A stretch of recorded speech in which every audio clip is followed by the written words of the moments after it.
வணக்கம்.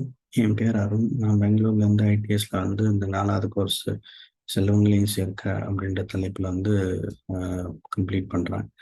இந்த தலைப்பில் வந்து வள்ளுவர் வந்து எல்லா எல்லா வகையான செல்வத்தை பற்றி பேசுகிறாரு.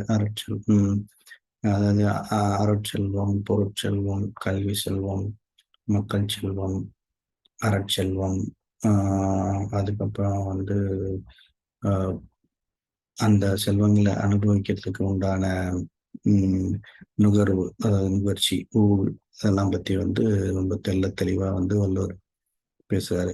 இதில் என்ன புரிதல் கிடைச்சிருக்கு அப்படின்னா, நம் முயற்சி என்னதான் முயற்சி பண்ணாலும் நமக்கு என்ன கிடைக்கணும், நம்மளுடைய வினைப்பதிவு மூலியமா நமக்கு என்ன கிடைக்கணும், என்ன நமக்கு கொடுக்கணுன்றது வந்து இந்த அந்த வினைப்பதிவை வச்சு தானா வந்து கொடுக்கும். ஸோ நம்ம முயற்சி பண்ணிட்டே இருக்கணும். அதான் சொல்லுவாங்க, முயற்சி செய் பலனை எதிர்பார்க்காதே அப்படின்ற மாதிரி சொல்லுவாங்க. அதை வந்து ரொம்ப தெளிவா வந்து இந்த தலைப்புல வந்து வள்ளுவர் வந்து புரிய வச்சிருக்காருங்கய்யா. இந்த தலைப்பு படிக்கிறதுனால எல்லாருக்கும் இந்த ஒரு விஷயம் வந்து போய் சேரும். அதாவது அவங்க கடமையை செய், பலனை எதிர்பார்க்காதே.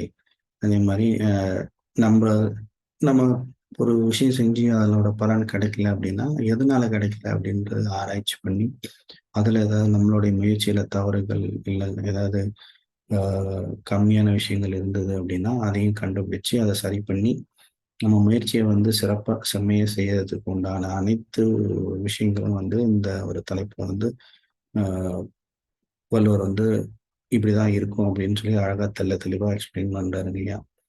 ஸோ இது வந்து அனைவருக்கும் இதை படிச்சாங்கன்னா அனைவருக்கும் பயனுள்ளதா இருக்கும். இந்த தலைப்பு எனக்கு கொடுத்த ஐடிஎஸ் நிறுவனத்துக்கும் மற்றும் தங்கமணி ஐயாவுக்கும் இந்த குரல்களை எனக்கு கொடுத்த தெய்வ திருக்குறளுக்கு நன்றி. வணக்கம்.